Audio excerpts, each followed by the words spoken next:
明明是初中辍学，却说自己考上哈佛，20年完美人设，为何1月之内倾数崩塌？这时的影子是冯小刚新片《北京首映》，作为配乐制作人的韩红，对着台下一口一个走个面儿。咱北京的兄弟姐们儿、爷们娘们儿，能不能给走个面儿？走个面儿，走个面儿。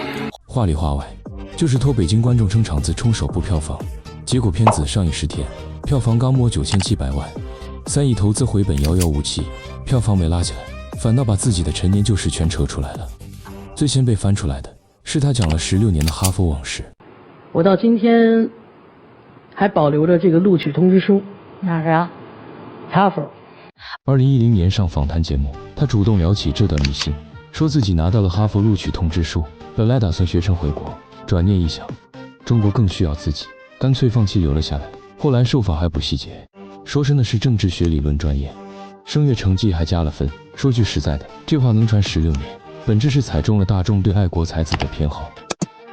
可假的真不了。后来哈佛招生办会议，查遍所有全日制学位档案，从来没录取过叫韩红的人，连录取通知书都没发过，公开资料摆那儿。他初2就退了学，连完整的高中文凭都没有。哈佛本科申请的硬门槛摆在那儿，国际生必须有高中毕业证和4年成绩单，连报名资格都没有的人，谈什么被录取？那籍贯更有意思，在北京说自己是老北京。我是在北京胡同长大的。到西藏说自己是藏族人。我一个藏族人，我当然要卷。去山东又认老家。我是德州人。搁普通人身上这叫走江湖套近乎，放明星身上反倒成了多面情怀人设。学历是人设包装，连吃饭的作品也藏着20年的认知偏差。天路、青藏高原9儿3首国民级的歌，唱了20年，多数人张口就默认是他的代表作，可真相是每一首是他的原唱。天路本来是屈原、印青给藏族歌手巴桑量身写的，当年巴桑顶着高原反应跑遍工地哨所，唱哭了多少一线修路工人。就因为赶不上2005年春晚档期，韩红顶了上去，一夜爆红。当年首发这个说法的媒体，后来自己出来道歉，说当年没核实，一句假话传了20年，差点就成了真理。青藏高原原唱是李呢，业内公认无法超越的版本。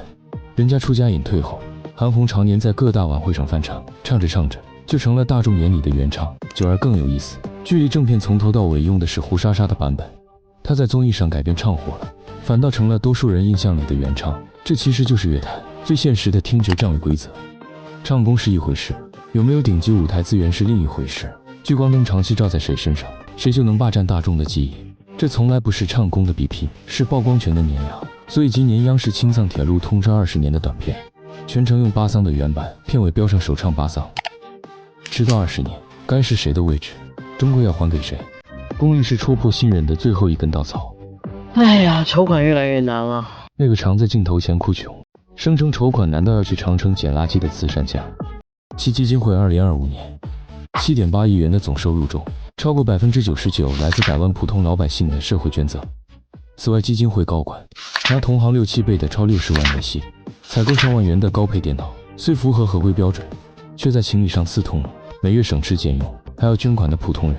同样是做公益，李亚鹏的嫣然天使医院走的是另一条路。10几年做了11000多台唇腭裂手术，7000台全额免费。去年欠租陷入困境，没卖惨喊大众捐款，反倒是几千个被救助过的家庭主动站出来发声。人家把善意落到了每个具体的人身上，这些看得见的受益者，就是最硬的信任背书。公益这件事，合规是底线，不是加分项。账面上的数字再漂亮，不如实实在在的受助者有说服力。喊得越响的透明，越容易在细节上翻车。从哈佛学历的陈年往事，到3首金曲的原唱真相，再到公益账目里的微妙落差，1个月时间，20年攒下的国民好感淡了大半。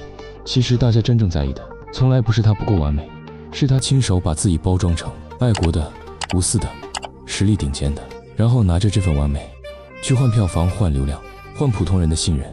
我们总愿意相信荧幕前的完美人设，总愿意为情怀与善意买单。可当滤镜碎了，才发现有些东西错了太久，差点就变成了对的。只是不知道下一个被我们推上神坛又亲手拉下来的又会是谁。不论您是正顶住烈日在东八区通勤，还是在北美、欧洲的深夜，欢迎您在评论区留言。感谢您的订阅，谢谢支持。